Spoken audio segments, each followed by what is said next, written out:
Today's topic, I think, is sort of a fun one, but it did come from a question from one of our followers. Before we hop into that, make sure you like, share, subscribe, leave a comment. Let us know where it is that you are watching from. We'd love to know where our family friends are from.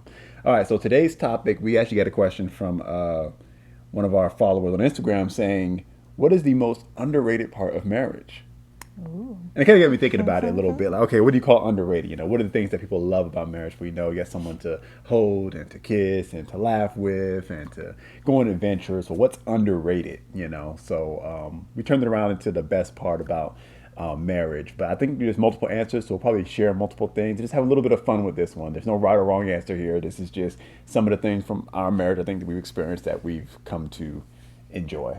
I think sometimes you don't really realize the joys of marriage, or all the good parts or the underrated parts, because sometimes you're always going through things, and sometimes you can lose sight of those. So it's good to take time like this and kind of, I guess, count your blessings and think about the good of your marriage and what makes it exciting. For us, I think one of the good things about being married is having a confidant, a friend, someone that's always there, that you can laugh with and get your jokes, those inside jokes that only you and your spouse has. And that takes time to build, but when you get there, it's like, it's really cool to have that, where if I give you that certain look, everybody has that signal like, oh yeah, I know what you're talking about. Those are the things that you really come to appreciate in marriage, and the longer you're married, it becomes even sweeter, I think. Yeah. I would say if I had to go for one thing that was most underrated, it would be the inside jokes. Yeah. That those things that just between the two of you. I mean, everyone looks for that in life. Friends that you can have a circle with, that things, and that's just between the two of you or a group of friends.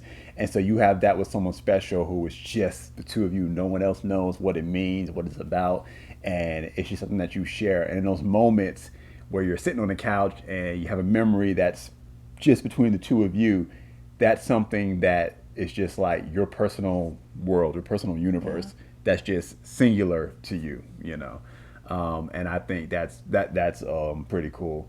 I think also, I think one of the best parts, still in that friendship vein of things, is those interests that you guys develop together that you didn't necessarily have before. Yeah. That was to yourself. Like, for example, one thing that we really enjoy is going to the beach. And I didn't grow up care too much about it, but once we had gotten together and we started going, it was just something that for us was like, we really enjoyed doing this, and it wasn't something that I brought into it or that you brought into it. It's kind of our thing. TV shows that we watch, we have memories. Oh, those are random bad movies. Like every now and then we'll go, let's find a bad movie to watch, because we love to critique movies, and that's kind of our little thing that we do. So that's always fun, to just find those random bad movies and then just talk about it and joke about it. And just some of the more intimate details, like just, I don't know, I'm about to say this on online, but to be able to have like morning breath and see each other at its worst and still don't get like turned off. Like being able to be that crude and comfortable with one another. I can think about a lot of stuff, especially when I was pregnant. The things that my husband would do for me because I couldn't do it for myself. I'm not going to even discuss that here. But at first, right. At first, I was like, don't do that, don't do it. And he's like, babe, what? You're not freaked out by this. Like, I'm okay. And I was freaked out about it. I know y'all were like, what are you talking about? But, it's personal. But I'm just saying, but just being that comfortable with each other, and you just feel really loved in that moment, even though it may be awkward, but you just feel really loved and protected. We've seen each other at our worst, I guess, up to this point, and we still in love with one another, and it gets better each and every day. I think what makes the most important part of marriage, and makes marriage so special, that you don't always necessarily think about, is that you have someone to go through things with. Yeah, for sure. because there are seasons of life that just come, and sometimes it's individual to you, and other times it's something that you and your spouse both go through. And when those moments happen, even though the situation may be bad, you're kind of in the midst of a storm, and there's nothing necessarily going on that's a moment of relief. There's this moment of going through that storm together where it's at night and you guys are just holding on to each other, sometimes like literally, so not just figuratively. And it's just y'all and Jesus. And it's like, I'm glad I have someone to go through this with. I'm glad I'm not alone. Yeah. Someone that can understand. And that's why Yeah. it's so dangerous, just to throw a marriage lesson in here, to ever get to a point where y'all stop communicating and when you start hiding things from each other. And we've coached different couples, going through different issues. And one thing that I always like to tell them is, hey, when y'all are going through something, don't become each other's enemies. Understand that y'all both don't like the situation that you're in. So why are y'all attacking each other? Join together and face the situation, but don't turn each other into enemies, because y'all both want something better for your lives and y'all can be each other's greatest partner. But what's interesting that the devil likes to do when he brings tribulations against you is he'll try to divide you. Even though it's neither spouse's fault, whatever it is that's going on, he'll try to divide you and have you at each other's throats because of the stress of what's going on. But don't give in to the temptation to allow that to happen. Instead, join together and say, hey, we're going to fight through this situation together. And in those moments when everything's not going right, but y'all have each other, that's one thing that you can lean on and say, wow, I'm glad I have you. And Yeah. I've said that to you many times Yeah. when we go through something. I'm glad I'm going through this with you. And no Yeah, one a house else. divided cannot stand. And so the devil always attacks communication Yeah. because you just can't get anything done when you can't communicate. There's so many examples of how miscommunication has destroyed so many things. Yeah. Not just in relationships, Yeah. but in politics and government and wars and all kinds of stuff has happened because somebody didn't communicate right. Don't press the button. No, what do you say? Press the button. Boom. It's just all of that. So it's really good to have that communication down pat. But yeah, like you're right, going through things together and especially coming out on the other end of that Yeah. with a victory, Yeah. it just solidifies your relationship even more. We're a testament of that. Like, stuff comes against us. Devil is always trying to find his way through. But, when we stand together and we fight, it makes our relationship Yeah. stronger. Oh, and yeah. to have somebody to win a victory with, it's just it's on a whole nother level of joy and intimacy that you just can't foster any other way. And it builds something that often isn't talked about when you're looking at the main tenet of a successful marriage, what's very important is it builds your respect for one another. Yeah, it does. When y'all can get through something and build your respect. And respect is very important in marriage, just like love and affection and intimacy. Respect is hugely important because when you don't respect someone, it's hard to work with them. But, I gain respect for you when we go through trials and tribulations, and I gain respect for you when I'm weak, but you're the one that holds me accountable and lifts me back up. And that builds respect. And that's something that is not easy for someone else, to come in and break through because, again, those sort of inside moments, those inside stories only you share. Someone on the outside doesn't have that. Yeah. You try to be tempted to cheat, to be unfaithful with someone, but you remember everything that you share with this person that goes far deeper than something even physical. Yeah. And it makes it that much harder for someone to break through and to find a crack. But again, it's all about whether or not you're fostering that friendship and not hiding those things from each other and closing in yourself, because it's possible to be the kind of person. I was this kind of person where when I'm going through something or I'm stressed or I'm worried, instead of talking about it, I would just go into my own head and kind of close off. You could tell that I was doing that, and you would require that I open up, and speak about whatever it was that I was dealing with. So if you're one of those kinds of people that kind of closes in when you're going through something, you have to fight against that sort of second nature to do that, so that you don't rob yourself of one of the most important parts of marriage. So if I had to pick one, the best part of marriage, I think it's that teamwork, it's that unity, Yeah. it's that thing that's only forged in fire, and it comes through time spent being married. It's not something that you see or figure out when you first meet each other, when you first get engaged, only after you've been married for a certain amount of time, after a few years, that you begin to see that thing come to life. And it is forged in fire. And it's something that makes the display of love and all the posts that you make on Instagram that look all lovey-dovey worth it. And it makes it validate and matter. Right. Because behind all the smiles, behind all the good moments that are picture perfect, is something real. That's a foundation that validates and allows for those moments to happen. Yeah, I mean, and just some of the more quirky stuff, you know, just being able to, like, on a Saturday afternoon, just sit on the couch and you're not really saying anything. Yep. You just kind of chilling, reading a book, watching TV, and you just can be you just want to be in each other's presence, but you don't have to really be saying anything. Mm-hmm. But just knowing that they're there is a comforting feeling, and you just feel safe. The foot rubs for me, I like that, and the massages. Cooking my favorite meal.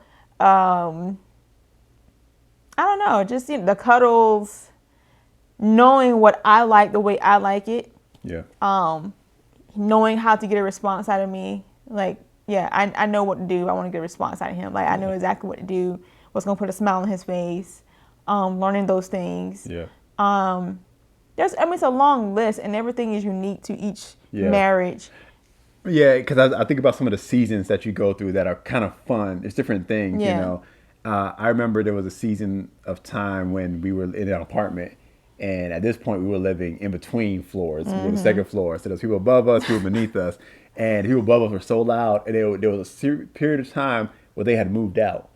And so for that few months, there was peace. Yes. And I have a specific memory of us, and I don't know what it was we were doing, but I was chasing you around the house. I don't know if I was tickling you or throwing a pillow at you or something like that, but you were laughing and running, and we were just loud. But in that moment, there was no one above us or beneath us. So we could just be as loud and as free as we wanted. And I remember just kind of like a snapshot of that moment that's just seared in my memory of just the beauty of that moment. It was just fun. Like, there was nothing to it. It was just freedom. It was fun. And I don't even know what all was going on in our lives at that point, but that moment was fun.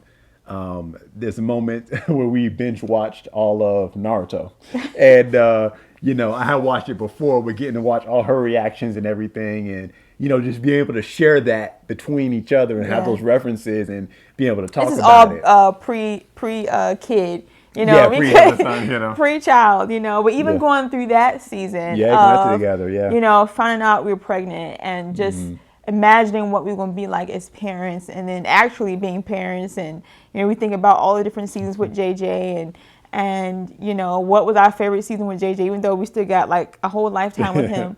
But just thinking about all those things, and it's good to take moments to appreciate that, because life is a blur. Like, you blink and it's 5 years later. And so even sitting here now, I'm thinking like, wow, we've had some really good times. Or like the time when we got our new cars, and it's a particular restaurant that we like. It's no longer here in our area, but there was one like 90 minutes away. Yeah, 90 minutes away from us. So it was like, you know what? And you had to work the next day, and I had to work the next day. But it was just like, we're gonna get in our car and we're just gonna drive. And we went there to literally get ice cream and French fries. That was it. And that was it. And we came back home. The waitress lady was like, "Where you guys from?" I was like, "Oh, we're from way out." She was like, "Oh, wow, well, come visit us again." So just being able to be spontaneous and do things like that, just fun. Or when we did a double feature at the movie. Yeah. Again, this is pre-JJ life, but even now, having a son and finding ways to have fun with him. We took a drive just recently, and we didn't know where we were going. We were just driving, and he's in the back seat. And pretty much paid a toll just to go and make a U-turn. Getting lost together plenty of times. Oh, yeah. Getting lost in cornfields while going on vacation. Yeah. We are notorious for getting lost with one another, but it's kind of like our thing now. We don't even freak out anymore. Because as long as we're together and we got gas in the car, we'll be all right. Oh, getting dropped off in Washington, D.C., close to the Lincoln Memorial in the middle of a 4-lane speeding highway.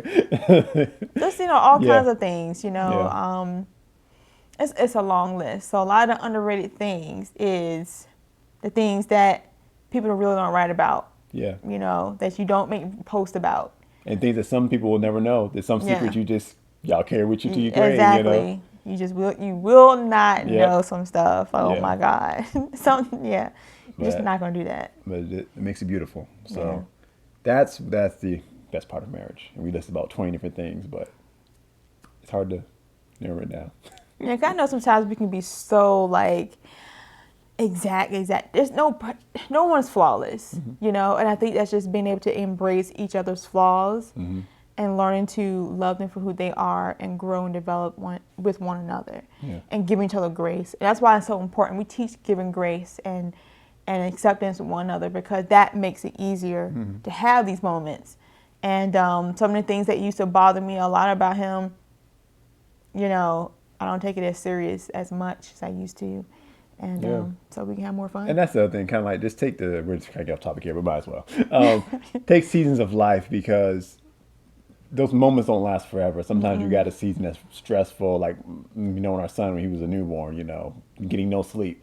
But now he sleeps peacefully through the night. And it's like, okay, that season seemed like so harsh at the moment, but then it's just, okay, you moved on to something else, you know. And realizing that the things that you like or dislike, don't hold so tightly to them because over time, those things change and your likes and dislikes will change. But you hold so tightly to them that you don't give it an opportunity. I remember when we first got married, I hated going grocery shopping. I just did not like grocery shopping. I did not like grocery shopping with my wife. That was my flaw. I just didn't like doing it. I would huff and puff. I just didn't. Yeah, you did not like it at all. But now it's kind of secretly one of my favorite moments. Like when we go out together and we're going shopping and things like that, I'm into it now. Like, I'm involved. And I remember the day that I realized I didn't hate it anymore.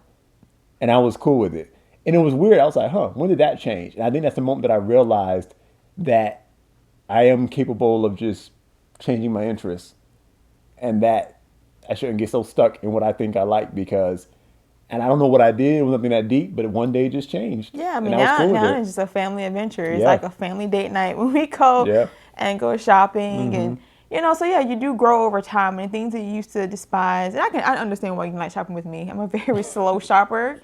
And I'm very indecisive about stuff. Like, I know what I want, but I want to read labels. You are a shopper. I am a shopper. I'm a grocery procurer.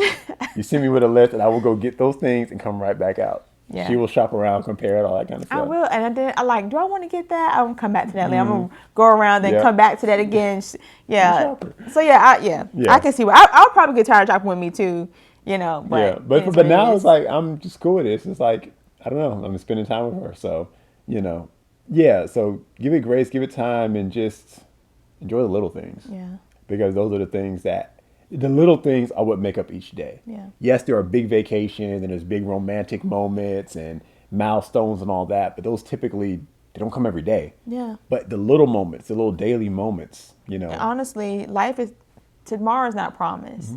So you need to value the moments you have with one another and invest in those as much as you can. You want to think, if today was your last day, maybe you didn't take the big grand vacation that was on your bucket list or the big romantic gesture, but did you take advantage and enjoy the moments, those dull, mundane moments?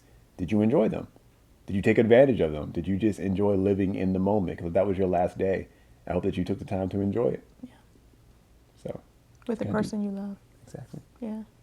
Making sure that you know that I love you, no matter what. You're so corny. Okay. So Lifetime. Yeah.